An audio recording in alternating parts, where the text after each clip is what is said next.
Hi students, welcome in chemistry classes. और मैं प्रियंका जैन यहाँ पर आपका बहुत बहुत स्वागत करती हूँ। देखिए, आज का वीडियो स्पेशली मैंने बनाया है 11th और 12th के स्टूडेंट्स के लिए, ओके। क्योंकि यहाँ पर थी बहुत सारी डिमांड, बच्चों को चाहिए था बहुत सारा ऐसा टॉपिक जो कि डायरेक्ट कवर किया जा सके। तो यहाँ पर मैं आपके लिए लेके आई हूँ crush courses, okay. Crush course means हम लोग यहाँ पे क्विक रिव्यू देखेंगे हर चैप्टर का, ओके। तो सबसे पहला टॉपिक मैंने यहाँ पर लिया है चैप्टर नंबर 1, जहाँ पर हमें मोल कॉन्सेप्ट और स्टोइचियोमेट्री समझनी है, ओके। तो सबसे पहले यहाँ पर हम केवल इंपॉर्टेंट टॉपिक्स देखेंगे, राइट, जिससे कि और वो सारे टॉपिक्स उतने ही इंपॉर्टेंट है। आप अगर इन टॉपिक्स को कवर कर लेते हैं तो ये मानिए आपके नंबर कहीं नहीं जा रहे हैं, ओके। तो सबसे पहले हमें पता होना चाहिए यूनिट कन्वर्जन, क्योंकि यहाँ पर देखिए क्वेश्चन पेपर में आपको कोई भी यूनिट दी होती है, हमें उसे इंटरचेंज करना पड़ता है, ठीक है ना। तो हमें सारे यूनिट्स का एक बेसिक पता होना चाहिए। सबसे पहले देखिए वॉल्यूम, क्योंकि मोल कॉन्सेप्ट में वॉल्यूम बहुत इंपॉर्टेंट थिंग है, ओके। तो जनरली हमें लीटर में दिया होता है। अगर 1 लीटर दिया है तो 1 litre is equal to 1 decimetre cube, और it is equal to 10 to power -3 metre cube, या फिर 10 टू पावर 3 सेंटीमीटर क्यूब। आपको कुछ भी दिया है इसका मतलब है 1 लीटर, ओके। और कभी कभी हमें ml में दिया है, तो ml में क्या हुआ, 1 litre is equal to 10 to power 3 ml और 10 to power 3 centimetre cube cc, okay. Similarly अभी आप एनर्जी कॉन्सेप्ट और देखते हैं। एनर्जी के लिए अगर यूनिट्स, बेसिक यूनिट्स क्या होती है, calorie, okay. 1 calorie is equal to 4.2 joules and 1 joule is equal to 10 to power 7 erg. 1 litre atmosphere is equal to 101.3 joules and 1 electron volt. ये सबसे छोटी यूनिट है एनर्जी की। This is equal to 1.6 into 10 to power -19 joule. तो यहाँ पर हम देख सकते हैं एनर्जी की सबसे बड़ी यूनिट क्या है, कैलोरी, उससे छोटी है जूल, उससे छोटी है लीटर एटमॉस्फेयर, और सबसे छोटी है इलेक्ट्रॉन वोल्ट, जो कि यूज की जाती है सब एटॉमिक पार्टिकल्स के लिए, ओके। देखिए एनर्जी टर्म्स यहाँ पे यूज नहीं होंगी, तो इसे आप स्किप भी कर सकते हैं, ओके।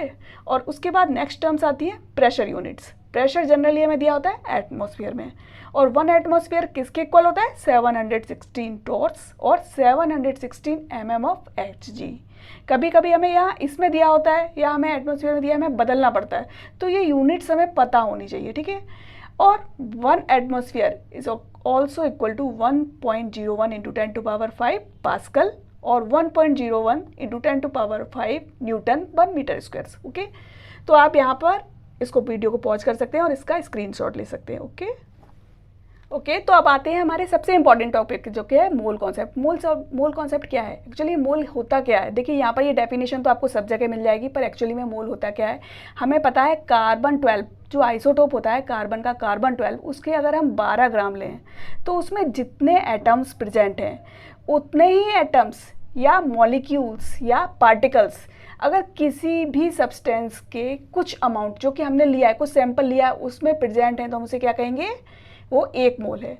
मतलब किसी भी सब्सटेंस का वो अमाउंट जिसमें उतनी ही एंटिटीज हो। एंटिटीज का मतलब यहाँ क्या है, एटम्स या मॉलिक्यूल्स या पार्टिकल्स, मीन्स कुछ भी कण, उनकी संख्या उतनी ही है जितनी की कार्बन 12 के 12 ग्राम में प्रेजेंट है, तो उसे हम क्या कहते हैं, 1 मोल। और देखिए यहाँ पर एक इंपॉर्टेंट थिंग क्या है देखने की, कि एसटीपी पर, एसटीपी एक्चुअली क्या होता है, स्टैंडर्ड टेम्परेचर एंड प्रेशर, और जो कि क्या होता है एसटीपी पर टेम्परेचर हम लेते हैं 273 केल्विन, ओके। और जो प्रेशर होता है वो लेते हैं 1 एटमॉस्फेयर, राइट। चलिए, तो एट एसटीपी जनरली ये पाया गया है कि 1 मोल में जो एटम्स का नंबर है या पार्टिकल्स का नंबर है, हम इसे कहेंगे पार्टिकल्स का नंबर, वो होता है 6.02 इंटू 10 टू पावर 23 एटम्स। अगर हमने एटम्स लिए हैं तो, अगर मॉलिक्यूल्स लिए हैं तो मॉलिक्यूल्स, या आयंस लिए हैं तो आयंस। ये फिक्स है, कोई भी हम सब्सटेंस लें, कोई भी एलिमेंट लें, अगर उसका 1 मोल लेंगे तो उसमें 6.02 इंटू 10 टू पावर 3 एटम्स या मॉलिक्यूल्स प्रेजेंट होंगे। इसलिए इसे एक कांस्टेंट नंबर दिया गया, चूंकि इसकी खोज की थी एवोगैड्रो ने, तो इस नंबर को कहा जाता है एवोगैड्रो नंबर, ओके।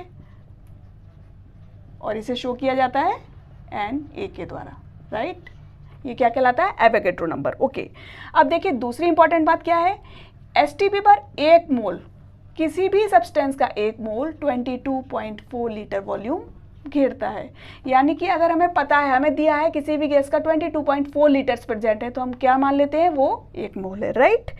तो सबसे पहला क्वेश्चन जो बनता है मोल कॉन्सेप्ट पे, वो क्या बनता है, हमें मोल्स निकालने होते हैं।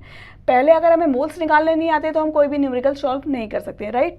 तो इसलिए सबसे पहले देखिए मोल कई तरीके से निकाले जा सकते हैं। पहली थिंग क्या है, अगर हमें नंबर ऑफ मोल्स निकालना है तो उसके लिए सबसे पहला फॉर्मूला क्या है, वेट को डिवाइड कर दीजिए आप मोलर मास से।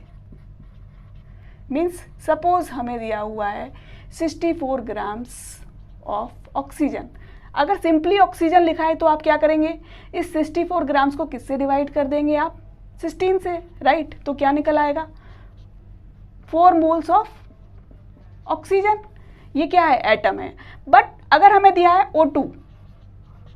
O2 दिया है, क्योंकि जनरली जो एयर में ऑक्सीजन प्रेजेंट है वो O2 के रूप में प्रेजेंट है, राइट। तो यहाँ पर देखिए 2 ऑक्सीजन के एटम्स प्रेजेंट है, तो हम यहाँ पर 64 को किससे डिवाइड करेंगे, 32 से डिवाइड करेंगे, राइट। तो हमारे पास क्या आ रहा है, 2 मोल्स ऑफ O2, राइट। तो ये जो चिन्ह है वो आपको याद रखनी है। दूसरी थिंग, अगर हमें नंबर ऑफ मोल्स निकालना है तो एक और फॉर्मूला होता है। अगर हमें क्या दिया है, वॉल्यूम दिया है, तो हमें क्या करना है, volume in litre divided by 22.4, okay. Why, because we know that 1 moles will take 22.4 litres, okay. हमें पता है कि 1 मोल 22.4 लीटर्स घेरता है। अगर हमें वॉल्यूम दिया है, सपोज हमें वॉल्यूम दे दिया 44.8 लीटर्स, ये दिया है, ये लीटर में ही होना चाहिए क्योंकि ये लीटर में है, राइट। तो हमें ये यूनिट का विशेष ध्यान देना है, इसीलिए मैंने आपको सबसे पहले यूनिट्स लिखवाई हैं, क्योंकि यूनिट्स पहले लर्न करनी चाहिए, उसके बाद ये सारी चीज़ें देखनी है। तो इसको आप इसे डिवाइड कर दीजिए, तो क्या आ गया हमारे पास, नंबर ऑफ मोल्स कितना आ गया, 2 मोल्स, राइट। एक और फॉर्मूला होता है नंबर ऑफ मोल्स निकालने के लिए, ये क्या है, अगर हमें नंबर ऑफ पार्टिकल्स दिया हुआ है तो इसको हम किससे डिवाइड कर देंगे, एवोगैड्रो नंबर से। क्यों डिवाइड कर रहे हैं, क्योंकि हमें पता है कि एक मोल में कितने पार्टिकल्स है, 6.02 इंटू 10⁻23। तो अगर हमें कुछ नंबर ऑफ पार्टिकल्स दिया है, सपोज हमें दिया है 18 इंटू 10⁻23 पार्टिकल्स प्रेजेंट हैं, ओके, हमें ये दिया हुआ है और हमें पता है कि एक मोल में कितने होते हैं, 6.02 इंटू 10⁻23। तो इससे आप सिंपली डिवाइड कर दीजिए, तो आपको क्या मिल जाएगा आंसर, 3 मोल्स प्रेजेंट है, ओके। चलिए, तो एक बहुत ही डिसेंट सा रिप्रेजेंटेशन देख लेते हैं कैसे नंबर ऑफ मोल्स हम निकाल सकते हैं अगर हमें डिफरेंट थिंग्स दिए हैं। सपोज हमें नंबर ऑफ पार्टिकल्स दिया है, तो मैंने अभी अभी आपको बताया था नंबर ऑफ पार्टिकल्स दिया है तो उन्हें क्या करेंगे, हम एवोगैड्रो नंबर से हम डिवाइड कर देंगे, ओके। तो क्या आ जाएगा, नंबर ऑफ मोल्स। और अगर हमें नंबर ऑफ मोल्स दिए और नंबर ऑफ पार्टिकल्स निकालना है तो हम क्या करेंगे, एवोगैड्रो नंबर से मल्टीप्लाई कर देंगे, okay. This will be capital A, okay. Now see, अगर हमें मास दिया है या वेट दिया है सब्सटेंस का कि इतने ग्राम्स सब्सटेंस प्रेजेंट है, 64 ग्राम्स ऑफ सब्सटेंस प्रेजेंट है, और हमें नंबर ऑफ मोल्स निकालना है, तो हम क्या करेंगे, उसके मॉलिक्यूलर वेट से या उसके मोलर मास से हम इसे डिवाइड कर देंगे, ओके। इससे हम डिवाइड कर देंगे तो क्या आ जाएगा, नंबर ऑफ मोल्स। और अगर हमें नंबर ऑफ मोल्स दिए हैं और हमें मास निकालना है तो हम क्या करेंगे, इसको हम MW से भी शो कर सकते हैं, ओके। तो ये है मॉलिक्यूलर वेट, तो मॉलिक्यूलर वेट से उसके हम मल्टीप्लाई कर देंगे, okay. This is called molar मास या मॉलिक्यूलर वेट या एटॉमिक वेट, जो भी है। अगर हमारे पास एटम्स है तो एटॉमिक वेट, मॉलिक्यूल्स है तो क्या होगा, molar weights, okay. So this is called molar mass, okay. अब हमें अगर दिया है वॉल्यूम, किसी भी गैस का वॉल्यूम दिया, लेकिन आपको ये बात ध्यान रखनी है क्या होना चाहिए, standard temperature and pressure conditions, और जो वॉल्यूम हमें दिया है वो लीटर्स में हो, ओके। तो अगर हमें लीटर्स में वॉल्यूम दिया है तो उसको सिंपली आप 22.4 से डिवाइड कर दीजिए, नंबर ऑफ मोल्स निकल आएंगे। और अगर आप इसे मल्टीप्लाई कर देते हैं 22.4 से तो आप क्या निकाल सकते हैं, वॉल्यूम, ओके। अब एक और थिंग है जो मैंने अभी आपको नहीं समझाई है, मोलरिटी। बाद में हम इसी टॉपिक को भी देखेंगे, लेकिन अभी आप सिंपली समझ लीजिए मोलरिटी होती क्या है। कैपिटल M से शो करते हैं, और मोलरिटी होती है number of moles of solute in 1 litre of solution, यानी कि ये होती है मोल्स पर लीटर। तो उसके लिए हमें क्या करना है, अगर हमें इसे बदलना है नंबर ऑफ मोल्स में तो सिंपली आप वॉल्यूम से इसे मल्टीप्लाई कर दीजिए, राइट। और अगर हमें नंबर ऑफ मोल्स को मोलरिटी में चेंज करना है तो जो वॉल्यूम आपको दिया है उससे आप डिवाइड कर दीजिए। तो इस तरीके से, पूरे तरीके से आप नंबर ऑफ मोल्स निकाल भी सकते हैं और इनसे ये सब चीज़ें निकाल सकते हैं, ओके। अभी यहाँ पर एक इंपॉर्टेंट थिंग रह गई थी, वो मैं आपको बताने देना चाहती हूँ। वो क्या है, हमें कभी कभी दिया होता है gram atomic weight, gram atomic mass. तो ये क्या कॉन्सेप्ट होती है ग्राम एटॉमिक मास। देखिए, जब भी हम एटॉमिक नंबर देखते हैं किसी भी पार्टिकल का, किसी भी एलिमेंट का, जब आप पीरियोडिक टेबल में देखते हैं, जैसे कि आप कार्बन ऑक्सीजन का देख रहे हैं या कार्बन का देख रहे हैं, कार्बन का कितना है 12 है, तो ये क्या है, AMU में है कार्बन 12, तो यहाँ पर जो है ये क्या है, ये इसका मोलर मास है, वो किस में है 12 AMU में, और आजकल इसे U में शो करा जाता है। ओके, लेकिन अगर इसे हम ग्राम में ले रहे हैं तो इसे हम क्या कहेंगे, ग्राम एटॉमिक मास, तो इसे हम कैसे शो करेंगे, 12 ग्राम। ओके, सिमिलरली अगर यही कंडीशन हम मॉलिक्यूल्स के लिए अप्लाई कर रहे हैं तो उसे हम क्या कहेंगे, ग्राम मोलर मास। ओके, तो कॉन्सेप्ट क्लियर है, जब एटम्स के लिए यूज़ कर रहे हैं तो एटॉमिक मास, और जब मॉलिक्यूल्स के लिए यूज़ कर रहे हैं तो उसे हम कहेंगे ग्राम मोलर मास। तो सिंपली जो भी आपको वेट दिया हुआ है, जो भी आपने निकाला है एटॉमिक मोलर मास, उसे आपको सिंपली AMU की जगह ग्राम्स में लिख देना है। ठीक है, तो वो हमारा क्या हो जाएगा, ग्राम मोलर मास। ओके बच्चों, अब जो दूसरी इंपॉर्टेंट थिंग है जो कि हमें पता लगानी है वो क्या है, एक बहुत ही इंपॉर्टेंट क्वेश्चन पूछा जाता है जिसमें कि हमें परसेंटेज दिया हुआ होता है एलिमेंट्स का, और हमें उनका एम्पिरिकल फार्मूला या मॉलिक्यूलर फार्मूला फाइंड आउट करना होता है। तो सबसे पहले हमें ये समझना है कि एम्पिरिकल फार्मूला होता क्या है, और मॉलिक्यूलर फार्मूला तो हम जानते ही हैं। जैसे सपोज हम यहाँ पर ग्लूकोज का मॉलिक्यूलर फार्मूला लिखते हैं, कितना होता है C6H12O6, right, you all know. Okay, अभी हम इसको सिंपलेस्ट रेशियो में लिखें, अगर इन जो एलिमेंट्स यहाँ प्रेजेंट है इनका एक सिंपल रेशियो ले तो क्या हो सकता है इनका सिंपल रेशियो, इस पूरे को हम 6 से डिवाइड कर सकते हैं, कर सकते हैं। चलिए आप इसे 6 से डिवाइड करिए तो आपको क्या मिल रहा है यहाँ पर, C1H2O। ये जो फॉर्मूला हमें मिल रहा है इसे हम क्या कहेंगे, एम्पिरिकल फार्मूला, और ये क्या है, मॉलिक्यूलर फार्मूला है। इन दोनों में क्या रिलेशनशिप है, can you find out. Okay, see here, अगर हम इसे 6 से मल्टीप्लाई कर दें तो हमें क्या मिल रहा है, ये फॉर्मूला मिल रहा है। यानी कि अगर हम एम्पेरिकल फार्मूला को एक फैक्टर जिसे हम कह रहे हैं n, उससे मल्टीप्लाई कर देते हैं तो हमें क्या मिल जाता है, मॉलिक्यूलर फार्मूला। तो यहाँ पर एक क्या रिलेशनशिप है, empirical formula into n will be equal to molecular formula. Okay, तो अगर हमें इनमें से कोई भी दो चीज़ें दी हुई हैं तो हम सिंपली दूसरी थर्ड वन को प्राप्त कर सकते हैं। ओके, लेकिन एक्चुअली जो क्वेश्चन पूछा जाता है उसमें क्या पूछा जाता है, हमें परसेंटेज दिए होते हैं एलिमेंट्स के और हमें उनका मॉलिक्यूलर फार्मूला या एम्पिरिकल फार्मूला निकालना होता है। तो इसके लिए देखिए कुछ बेसिक स्टेप्स होते हैं, आपको बता देती हूँ। सबसे पहला स्टेप क्या है, हमें सभी एलिमेंट्स का परसेंटेज फाइंड आउट करना पड़ता है। ओके, अगर हमें 2 या 3 का दिया है तो बाकी का आप 100 से माइनस करके निकाल सकते हैं। ओके, जब हमने परसेंटेज निकाल लिया है तो इस परसेंटेज को हम क्या करेंगे, डिवाइड कर देंगे उसके एटॉमिक मास से। ओके, अब जो थर्ड स्टेप है उसमें हमें क्या करना है, हमें इन जो भी हमें एलिमेंट्स हैं उनके लिए उनमें से जो सबसे छोटा हमें नंबर प्राप्त हुआ है उससे बाकी को डिवाइड करके एक हम सिंपलेस्ट रेशियो प्राप्त करेंगे। अब इस सिंपलेस्ट रेशियो को, अगर ये फ्रैक्शनल नंबर मिला है हमें तो इसे हम किस में कन्वर्ट कर लेंगे, होल नंबर में कन्वर्ट कर लेंगे। ओके, और फिर उसके बाद जो ये होल नंबर प्राप्त हो रहा है वो क्या होगा, सभी एलिमेंट्स का एक रेशियो होगा। इससे हम क्या करेंगे, एम्पिरिकल फार्मूला राइट डाउन करेंगे। अगर हमसे एम्पिरिकल फार्मूला पूछा गया है तो हमारा क्वेश्चन हो गया। लेकिन अगर हमसे क्या पूछा गया है, मॉलिक्यूलर फार्मूला, तो क्या करना है हमें, हमको इसको n से मल्टीप्लाई कर देना है। ओके, तो हमें जो मिलेगा वो क्या होगा, हमारा मॉलिक्यूलर फार्मूला। ये स्टेप्स हमें फॉलो करनी है। ओके, अब इसको हम एक क्वेश्चन की मदद से देख लेते हैं। यहाँ पर ज़्यादा मैं क्वेश्चंस नहीं करने वाली हूँ क्योंकि ये हमारा क्रैश कोर्स है। ओके, हमें इसे बहुत ही शॉर्ट टाइम में कंप्लीट करना है। तो मैं यहाँ पर आपके लिए एक क्वेश्चन लेकर आई हूँ। समझिए, हमें एक ऑर्गेनिक कंपाउंड दिया है। ओके, क्या है हमारा क्वेश्चन, एक ऑर्गेनिक कंपाउंड दिया हुआ है। ये मैंने एम्स से लिया है, एम्स के क्वेश्चन पेपर से। तो देखिए उसमें 71.7% तो क्या प्रेजेंट है, क्लोरीन प्रेजेंट है, और 4.04% क्या प्रेजेंट है, हाइड्रोजन प्रेजेंट है, और जो रेस्ट ऑफ द अमाउंट है वो क्या है, कार्बन है। ओके, कार्बन का अमाउंट हमें नहीं पता है। और जो एक और चीज़ हमें दी गई है वो क्या है, इसका मॉलिक्यूलर फार्मूला।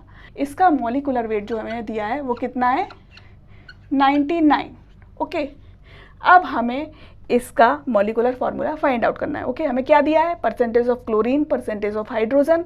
अभी हमें ये पता है इसमें कार्बन और प्रेजेंट है, और हमें इसका मॉलिक्यूलर वेट दिया है। अब हमें क्या निकालना है, इसका मॉलिक्यूलर फार्मूला। तो देखिए क्या होता है, हम कैसे निकालते हैं इसको। अभी मैंने आपको सारे स्टेप्स बताए, तो आपको बस वही फॉलो करने हैं। यहाँ पर एक टेबल बनानी होगी आपको। ओके, तो देखिए सबसे पहले आप यहाँ पर लिखिए क्या क्या एलिमेंट्स है। क्लोरीन, क्लोरीन कितना है, 71.7%, राइट। दूसरा क्या है, हाइड्रोजन, हाइड्रोजन कितना है, 4.04%। ओके, अब हमें थर्ड एलिमेंट का परसेंटेज नहीं पता है, लेकिन हम जानते हैं इन सब का सम अप कितना होगा, 100% होगा। तो आप इन दोनों को पहले ऐड करिए। ओके, इन दोनों को आप ऐड करिए और उसे 100 से माइनस कर दीजिए। तो आप जब इसे 100 से माइनस करेंगे तो आपको आंसर क्या मिलेगा, 24.26%। ये क्या है, कार्बन है। ओके, अब नेक्स्ट स्टेप में हमें क्या करना है, इसको डिवाइड करना है एटॉमिक मास से। ओके, क्लोरीन का एटॉमिक मास कितना होता है, 35.5। तो आप डिवाइड कर दीजिए 71.7 को 35.5 से। ओके, और यहाँ पर कितना होगा, 4.04। इसको आप किससे डिवाइड करेंगे, 1 से, हाइड्रोजन के एटॉमिक मास से। सिमिलरली कार्बन के केस में आप देखिए 24.26, इसको आपको किससे डिवाइड करना है, 12 से। ओके, अब देखिए आपको जो रेशियो मिल रहा है वो क्या है। यहाँ पर आप इसको अगर सिंपली आप देखना चाहते हैं, हमें क्या लेना है, एक होल नंबर लेना है, सिंपलेस्ट रेशियो लेना है। तो आप इसको एक जनरल देखते हैं तो ये किसके इक्वल होगा, 2 के। यहाँ पर ये होगा 4.04। तो इसको हम लगभग लिख सकते हैं किसके बराबर है, ये 4 के, क्योंकि हमें होल नंबर लेना है, हमें फ्रैक्शनल नंबर नहीं लेना है। ठीक है, और यहाँ पर इसी तरह से आप अगर इसे डिवाइड करते हैं, ये 2 के कुछ समथिंग आएगा, तो हम यहाँ पर 2 लिख देते हैं। ओके, तो हमें क्या मिल गया, 2:4:2। ये किसका रेशियो है, क्लोरीन, हाइड्रोजन और कार्बन का। यहाँ पर हमें रेशियो कितना मिल रहा है, कार्बन, हाइड्रोजन और क्लोरीन का, ये मिला 2:4:2। अगर हम इसे और सिंपल करते हैं तो इसको क्या कर सकते हैं, हम 2 से डिवाइड कर सकते हैं। तो रेशियो क्या हो गया, 1:2:1। यानी इसका एम्पेरिकल फार्मूला क्या होगा, CH2Cl। ये क्या है, इसका एम्पेरिकल फार्मूला, राइट। अब हमें सबसे पहले इसका मास देखना है, इस एम्पेरिकल फार्मूले का मास हमें देखना है। तो CH2Cl का मास कितना होगा, आप कैलकुलेट कर सकते हैं। कार्बन का कितना है, 12, प्लस 2 हाइड्रोजन्स का 2, प्लस क्लोरीन का 35.5। अगर आप इसे सम करते हैं तो ये कितना आएगा, 49.5। ओके, अब हमें निकालना क्या है, मॉलिक्यूलर फार्मूला। तो मॉलिक्यूलर फार्मूला निकालने के लिए आपको क्या करना पड़ेगा, हमें मॉलिक्यूलर वेट दिया हुआ है 99, तो हमें n फैक्टर निकालना है। यानी कि हम 99 डिवाइडेड बाई 49.5, तो ये ऑलमोस्ट इक्वल होगा किसके, 2 के। यानी कि हमें जो ये मिला है CH2Cl, इसे किससे मल्टीप्लाई कर देना है, 2 से। तो हमारा फॉर्मूला क्या निकल के आता है यहाँ पर, C2H4Cl2। तो ये क्या है, यही तो इसका आंसर है जो हमें पता लगाना था। ये है इसका मॉलिक्यूलर फार्मूला। तो इस तरीके से आप कोई भी क्वेश्चन सॉल्व कर सकते हैं। ओके, अब जो सबसे इंपॉर्टेंट चीज़ है वो क्या है, यहाँ पर जो मैनी क्वेश्चंस पूछे जाते हैं वो किस पर पूछे जाते हैं, स्टोइचियोमेट्री बेस्ड प्रॉब्लम्स पूछी जाती है। इसमें आपको कोई भी एक रिएक्शन दी होती है, एक्चुअली रिएक्शन नहीं दी होती है, हमें वो रिएक्शन लिखनी होती है खुद ही। मान लीजिए हमें दिया गया है कि N2 और H2 मिलकर NH3 बना रहे हैं, हमने लिख लिया यहाँ पर N2 + H2 = NH3। लेकिन पहले इस रिएक्शन को हमें क्या करना पड़ेगा, बैलेंस करना पड़ेगा। तो यहाँ पर लगाइए 3H2 और यहाँ पर लगाइए 2NH3। अब ये रिएक्शन बैलेंस हुई है। ओके, तो अब आप इससे क्या क्या अनुमान लगा सकते हैं, पहले ये देखिए, यहाँ पर हम क्या कह सकते हैं, 1 mole of N2 is reacting with 3 moles of H2, right, and it is forming 2 moles of NH3, right. और अगर हम इसे दूसरी लैंग्वेज में लिखें तो क्या लिख सकते हैं, अगर हम इसे वॉल्यूम के फॉर्म में लिखें तो क्या लिख सकते हैं, ये किसके बराबर होगा, 22.4 लीटर।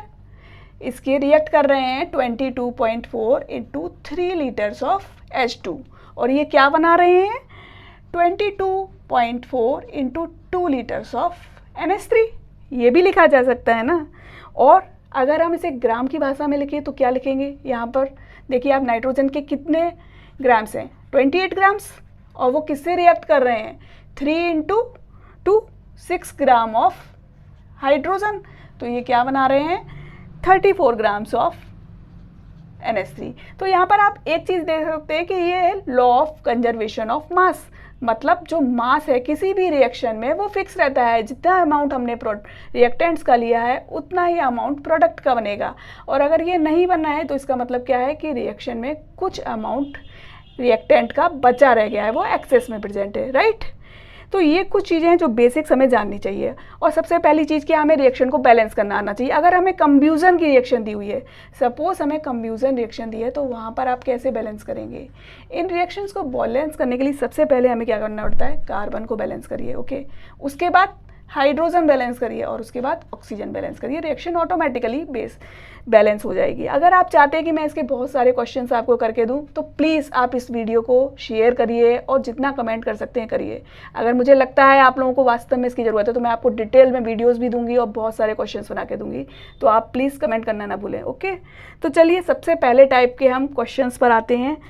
तो इसमें जो पहला क्वेश्चन बनता है उसमें आपको क्या करना होता है, आपको मास दिया होता है एक रिएक्टेंट का। ओके, हमें किसी एक रिएक्टेंट का मास दिया है और उससे हमें क्या फाइंड आउट करना है, मास ऑफ प्रोडक्ट। सबसे पहला क्वेश्चन ऐसा बनता है। ओके, ये आपको क्या करना है, फाइंड आउट करना है। ओके, ये आपका क्वेश्चन है जो आपसे पूछा जा रहा है। अब इसके लिए आपको क्या करना पड़ेगा, सबसे पहले रिएक्शन लिखनी पड़ेगी, उसे बैलेंस करना पड़ेगा। देखिए यहाँ पर आप इसे बिना क्वेश्चन के नहीं समझ सकते हैं, तो इसलिए सबसे पहले मैं आपको एक क्वेश्चन बताती हूँ। हमें क्या फाइंड आउट करना है, सिल्वर क्लोराइड का अमाउंट।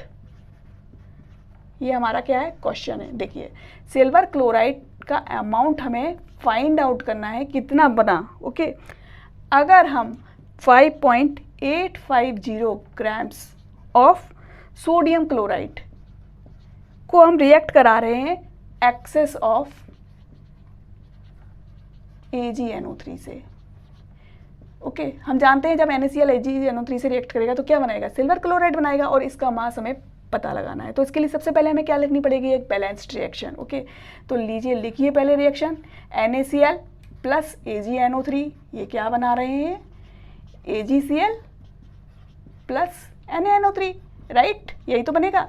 अब ये रिएक्शन तो बहुत सिंपल है, क्योंकि यहाँ पर आप देख रहे हैं 1 मोल इसका रिएक्ट कर रहा है 1 मोल ऑफ AgNO3 से, और क्या बन रहा है 1 mole of AgCl and 1 mole of NaNO3। यानी कि हम क्या कह सकते हैं, 1 मोल ऑफ NaCl क्या बना रहा है, 1 mole of AgCl, 1 mole of NaCl 1 mole of AgCl बना रहा है, राइट। अब हमें यहाँ पर इसका ग्राम में अमाउंट दिया हुआ है, तो सबसे पहले हमें इसे क्या करना पड़ेगा, इसे कन्वर्ट करना पड़ेगा मोल्स में। अब चलिए इसका आपको पता होना चाहिए मॉलिक्यूलर वेट, तो आपको मॉलिक्यूलर वेट निकालना आना चाहिए। यहाँ पर आप क्या देखेंगे, NaCl का मॉलिक्यूलर वेट कितना होता है, देखिए इसका 23 प्लस इसका 35.5, अगर आप इसको देखते हैं तो ये कितना हुआ 58.5। ओके, तो अब इसके नंबर ऑफ मोल्स निकालने के लिए आप क्या करेंगे, इसको वेट से डिवाइड कर दीजिए। मैंने जो सबसे पहला फॉर्मूला आपको बताया था, वेट से डिवाइड कर दीजिए मोलर मास को, राइट। तो 5.850 डिवाइडेड बाई 58.5, तो आपको क्या मिल रहा है यहाँ पर 0.1 मोल। ओके, ये किसका है, NaCl का। यानी यहाँ पर जो हमने अमाउंट लिया है NaCl का वो कितना है, 0.1 मोल, ये हमने यहाँ पर लिया है। तो जब 1 मोल NaCl 1 मोल ऑफ AgCl बनाएगा तो 0.1 मोल ऑफ NaCl कितना बनाएगा AgCl, 0.1 मोल ऑफ AgCl, यही तो बनेगा। तो बस अब आपको क्या करना है, इसका ग्राम में अमाउंट निकालना है, और ग्राम में अमाउंट निकालने के लिए मैंने आपको बताया था ना क्या करना है, मोल्स को जब आपको वेट में परिवर्तित करना है तो इसके लिए आपको इससे किससे मल्टीप्लाई करना पड़ेगा, इसके मॉलिक्यूलर वेट से। अब आप जानते हैं AgCl का मॉलिक्यूलर वेट कितना होता है, इसको आप निकालिए, तो ये आएगा 143.5। सिंपली आप सिल्वर का और क्लोराइड का वेट प्लस कर दीजिए, इसका होता है 108 और इसका 35.5, इससे आपको कितना मिल गया 143.5। इसको आपने मल्टीप्लाई कर दिया किससे, 0.1 से, तो आपका आंसर कितना आ रहा है 14.35 ग्राम्स। तो ये हो गया आपका आंसर। सिंपली आपको कुछ नहीं करना है, बस ऐसे ही आप सारे क्वेश्चंस हल कर सकते हैं अगर आपको एक रिएक्टेंट का मास दिया है और एक प्रोडक्ट का आपको पता लगाना है। अब जो नेक्स्ट टाइप ऑफ क्वेश्चन जो पूछा जाता है यहाँ पर वो क्या है, हमें एक रिएक्टेंट का मास दिया है और हमें प्रोडक्ट का वॉल्यूम फाइंड आउट करना है। ओके, देखिए एक question, if 10 grams of H2 react with N2 and what is the volume of NH3 at STP। Okay, तो रिएक्शन मैंने अभी आपको बताई थी, N2 plus 3H2 is forming 2NH3, यानी कि अगर हम H2 के टर्म्स में देखें तो क्या हो रहा है, 3 मोल्स जो हैं H2 के वो क्या बना रहे हैं, 2 मोल्स बना रहे हैं NH3 के, राइट। अब हमें दिया क्या है, 10 ग्राम्स दिया है H2, तो 10 ग्राम्स में कितने मोल्स होंगे, 10 डिवाइडेड बाई 2, इसका वेट मोलर मास कितना है 2 है, 2 से आप डिवाइड कर दीजिए तो आपको क्या मिला 5 मोल्स। यानी हमें दिए हैं 5 मोल्स ऑफ H2। तो अब ये तो हमें पता है कि 3 मोल्स बना रहे हैं 2 मोल्स ऑफ NH3, तो 5 moles of H2 will form 2 divided by 3 into 5, it means 10/3 moles. लेकिन हमें मोल्स तो फाइंड आउट नहीं करने हैं, हमें क्या फाइंड आउट करना है, वॉल्यूम। तो हमें पता है कि 1 मोल का वॉल्यूम कितना होता है 22.4, तो 10/3 मोल्स का वॉल्यूम कितना होगा 22.4 एंड इंटू 10/3। ओके, तो आप इसे करके देख लीजिए कितना आएगा इसका आंसर। इसका आंसर आ जाएगा 74.67 litre. Okay, this will be in litre, क्योंकि ये लीटर में दिया है हमें। ओके, तो हमें यूनिट्स का भी ध्यान रखना है। ओके, तो ये हमारा आंसर है। ओके, अब देखिए तीसरा केस देखते हैं। अगर हमें रिएक्टेंट का वॉल्यूम दिया है और हमें प्रोडक्ट का वॉल्यूम फाइंड आउट करना है, तो देखिए एक एग्जांपल यहाँ पर मैंने बहुत ही अच्छा एग्जांपल लिया है। आपको दिया हुआ है कि कंप्लीट कंफ्यूजन हो रहा है किसका, ब्यूटेन का। 1.12 लीटर्स ऑफ ब्यूटेन हमें दिए हुए हैं और इससे कितना वॉल्यूम H2O गैस का और कितना वॉल्यूम CO2 का बन रहा है एट STP। ओके, इसके लिए सबसे पहले आपको लिखनी पड़ेगी एक बैलेंस्ड रिएक्शन ऑफ कंफ्यूजन। तो कंफ्यूजन में क्या होता है, जो ये ब्यूटेन है वो किससे रिएक्ट करेगा, O2 से, और कंफ्यूजन के प्रोडक्ट्स क्या होते हैं, H2O होती है और CO2 होती है। अब इसको रिएक्शन को हमें बैलेंस करना है। चलिए बैलेंस करते हैं। तो मैंने आपको बताया था सबसे पहले कार्बन को बैलेंस करेंगे। यहाँ पे 4 है तो यहाँ पर 4 लगाइए। उसके बाद आप किसको बैलेंस करेंगे, हाइड्रोजन को, तो हाइड्रोजन को बैलेंस करिए, यहाँ पे 5 लगाइए। ओके, अब आप देखिए यहाँ पर कितनी ऑक्सीजन हो गई, 5 + 8 13। तो यहाँ पर आपको क्या करना पड़ेगा 13/2, क्योंकि यहाँ पर आपको O2 दी हुई है। ओके, तो ये 13/2 कर दीजिए। ओके, अब इससे आपके रिजल्ट्स क्या मिल रहे हैं, आपको ये पता चल रहा है कि 1 मोल ऑफ ब्यूटेन किससे रिएक्ट कर रहा है, 13/2 मोल्स ऑफ O2 से रिएक्ट कर रहा है। और इसके रिजल्ट में क्या बन रहा है, 5 मोल्स बन रहे हैं H2O के और 4 मोल्स बन रहे हैं CO2 के, राइट। तो हमें एक चीज़ क्लियर हो जाती है कि अगर हम 1 मोल ले रहे हैं C4H10 का तो 5 मोल्स ऑफ H2O बन रहे हैं। ओके, अब यहाँ पर देखिए इसका वॉल्यूम हमें कितना दिया हुआ है, 1.12 लीटर दिया है। यानी कि जब हमारा 1 मोल बना रहा है 5 मोल्स ऑफ H2O, तो 1.12 लीटर कितना बनाएगा, आप इस 5 को कुछ नहीं 1.12 से मल्टीप्लाई कर दीजिए, तो आपका आंसर आ जाता है कितना आएगा, 5.6 लीटर्स ऑफ H2O। ओके, ये क्या है हमारा अमाउंट ऑफ H2O। ओके, अब आपको पता लगाना है CO2 का अमाउंट। तो सिमिलरली आपको करना है 1 मोल ऑफ C4H10 बना रहा है 4 मोल्स ऑफ CO2, तो आपने यहाँ पर कितना वॉल्यूम लिया है 1.12 लीटर। तो ये कितना कार्बन डाइऑक्साइड बनाएगा, सिंपली आप 1.12 लीटर को किससे मल्टीप्लाई कर दीजिए, 4 से। अगर आप 4 से मल्टीप्लाई करते हैं तो आपका आंसर कितना आता है, 4.48 लीटर ऑफ CO2। ओके, तो ये आ गया आपका answer, 5.6 litre of H2 and 4.48 litres of CO2। Okay, अब सबसे इम्पॉर्टेंट चीज़ जो हम देखते हैं यहाँ पे, सबसे इम्पॉर्टेंट पॉइंट क्या है, अगर हमें अमाउंट दिया हुआ है एक से ज़्यादा रिएजेंट्स का, मतलब रिएक्शन में 2 या 3 रिएजेंट्स प्रेजेंट हैं और उनमें से हमें 2 रिएजेंट्स का हमें अमाउंट दिया हुआ है, तो फिर हम क्या करेंगे। तो एक्चुअली में होता क्या है, जब 2 रिएजेंट्स का अमाउंट दिया होता है तो एक जो रिएजेंट है वो एक्सेस में प्रेजेंट होता है और दूसरा रिएजेंट जो कि कम मात्रा में प्रेजेंट होता है वो क्या कहलाता है, लिमिटिंग रिएजेंट, क्योंकि रिएक्शन उसी के अनुसार होती है। देखिए सपोज करिए एक रिएक्शन हो रही है A + B, 2 रिएक्टेंट्स हैं जो कि मिलकर प्रोडक्ट बना रहे हैं। ओके, अब इससे हम क्या आइडिया लगा सकते हैं कि 1 मोल ऑफ A और 1 मोल ऑफ B रिएक्ट कर रहे हैं तब प्रोडक्ट बन रहा है, राइट। अभी हम यहाँ पर इसके 10 मोल ले रहे हैं और 1 मोल इसका लेते हैं, तो क्या होगा, क्या रिएक्शन कितनी होगी, बस क्या होगा 1 मोल इसका 1 मोल इससे रिएक्ट करेगा और प्रोडक्ट बन जाएगा 1 मोल, राइट। और बाकी के जो 9 मोल्स हैं, 9 moles of the A will remain in the reaction mixture. ये एक्सेस में 9 मोल्स ऑफ A पड़े रहेंगे, तो उसे हम क्या कहेंगे कि A रिएजेंट जो है एक्सेस में है और B रिएजेंट हमारा क्या है, लिमिटिंग रिएजेंट है। तो इसमें हमें क्या करना पड़ता है, सबसे पहले हमें लिमिटिंग रिएजेंट पता लगाना होता है। ये रिएक्शन तो सिंपल थी इसलिए आपने सिंपली कह दिया कि ये रिएजेंट लिमिटिंग रिएजेंट है, पर सपोज करिए आपको दूसरी रिएक्शन कुछ इस टाइप से दी है कि A रिएक्ट कर रहा है 2 मोल्स ऑफ B से, तो क्या बना रहा है C + 2D। अब आप इसमें कैसे आइडेंटिफाई कर सकते हैं, यहाँ पर 1 मोल इसका 2 मोल्स ऑफ इससे रिएक्शन के 1 मोल इसका बना रहा है और 2 मोल्स टी के बना रहा है, राइट। अब देखिए मान लीजिए सपोज करिए हमें 3 मोल्स इसके दिए हैं और 9 मोल्स इसके दिए हुए हैं। अब हम कैसे पता लगाएंगे कि कौन सा रिएजेंट लिमिटिंग रिएजेंट है और कौन सा रिएजेंट एक्सेस में है?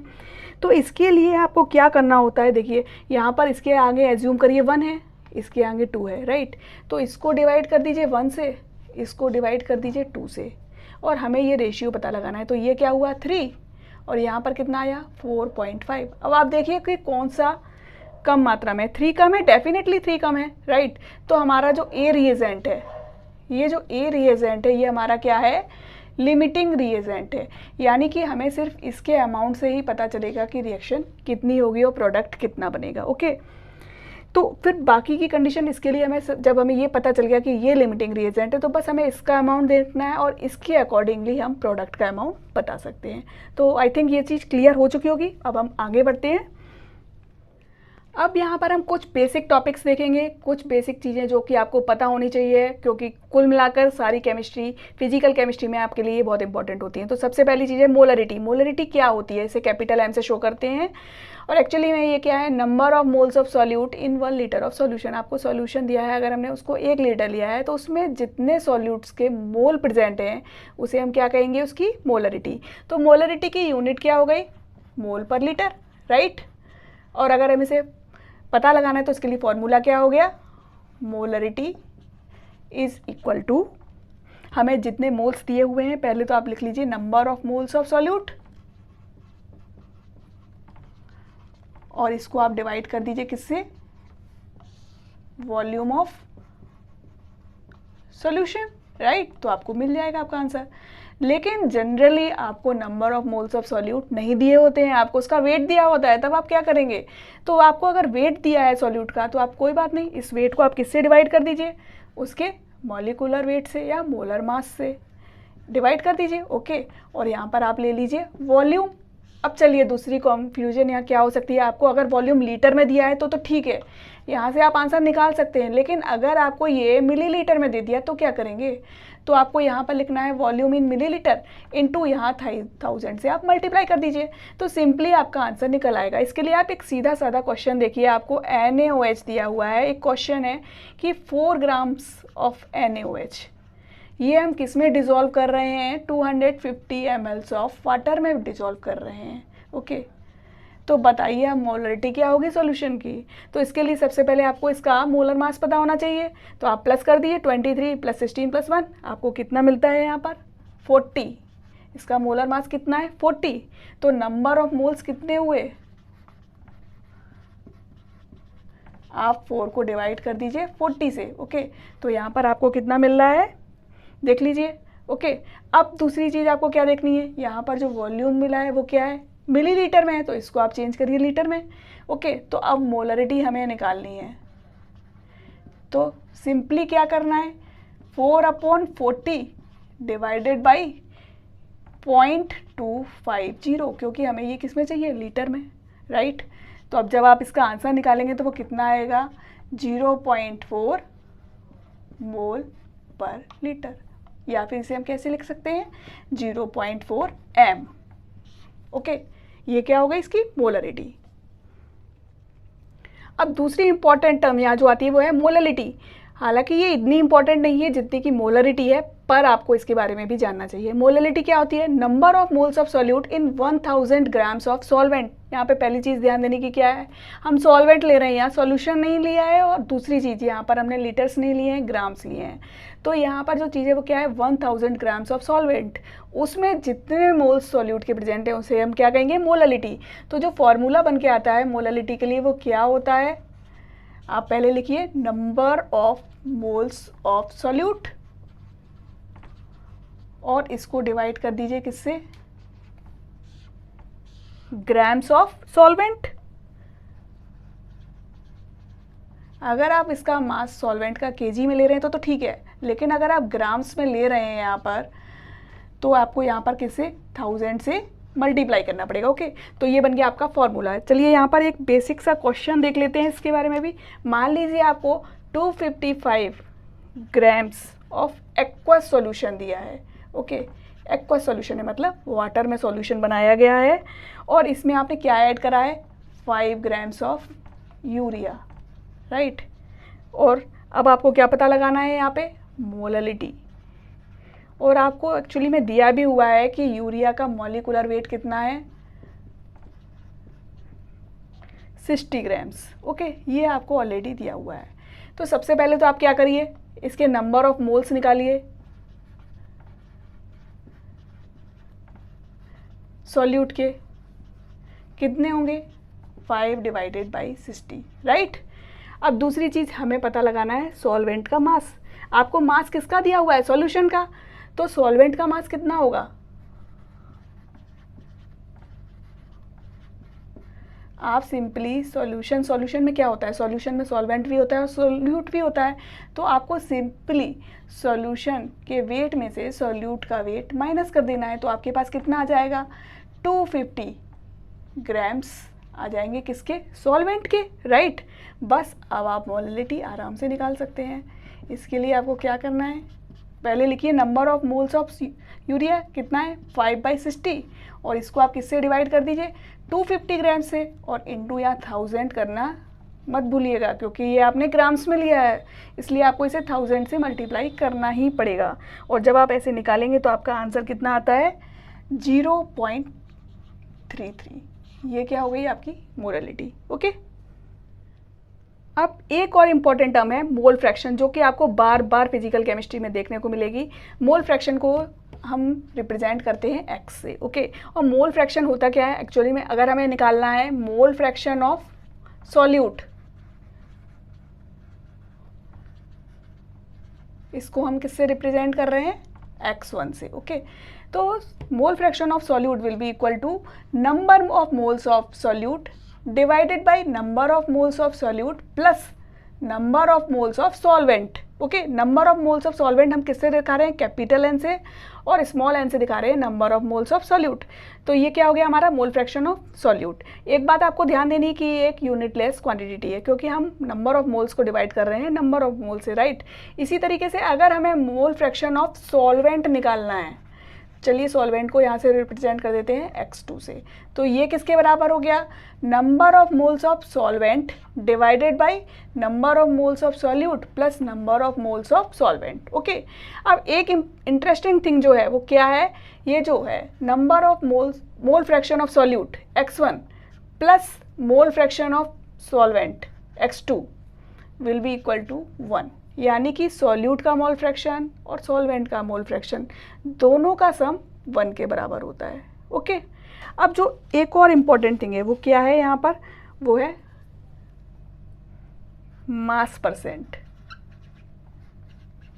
बहुत सिंपल चीज़ है, पर आपको नहीं पता है तो आपको पता होनी चाहिए। मास परसेंट क्या होता है, mass percent is equal to mass of solute divided by mass of solution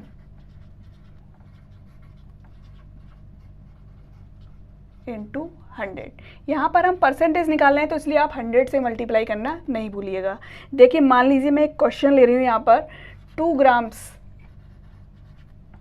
of a substance, किसी भी सब्सटेंस के 2 ग्राम्स हमने लिए हैं और इसको हम डिसॉल्व कर रहे हैं किसमें, 18 ग्राम्स ऑफ वाटर में। तो अब आप इसका मास परसेंट बताइए, तो कैसे निकालेंगे, हमने बताया ना अभी आपको, mass percent is equal to mass of solute, mass of solute कितना है 2, divided by mass of solution. अब मास ऑफ सॉल्यूशन कितना है, क्या 18 ग्राम्स है, नहीं, 18 ग्राम्स तो मास ऑफ सॉल्वेंट है, ये तो सॉल्वेंट है, इसमें आपको 2 प्लस करना पड़ेगा, ये क्या है मास ऑफ सॉल्यूट। तो 2 + 18 will be equal to 20 and multiply by 100। तो आपको क्या मिल रहा है यहाँ पर, 2 डिवाइडेड बाई 20 इंटू 100, इसे अगर आप करते हैं तो कितना आएगा 10%। तो मास परसेंट क्या है यहाँ पर 10%। ओके, तो ये थी important terms, all the important topics about the first chapter of the class 11th, it means mole concept and stoichiometry. I think you all like this video। आपको ये वीडियो बहुत पसंद आया होगा, मैंने बहुत ही शॉर्ट में आपको सारी चीज़ें समझाने की कोशिश करी हैं। और अगर आप चाहते हैं कि मैं आपको इन चैप्टर्स के डिटेल्ड वीडियोस भी दूं और बहुत सारे क्वेश्चन सॉल्व करके दूं, तो प्लीज़ कमेंट करना, लाइक करना और शेयर करना मत भूलिएगा। Thank you.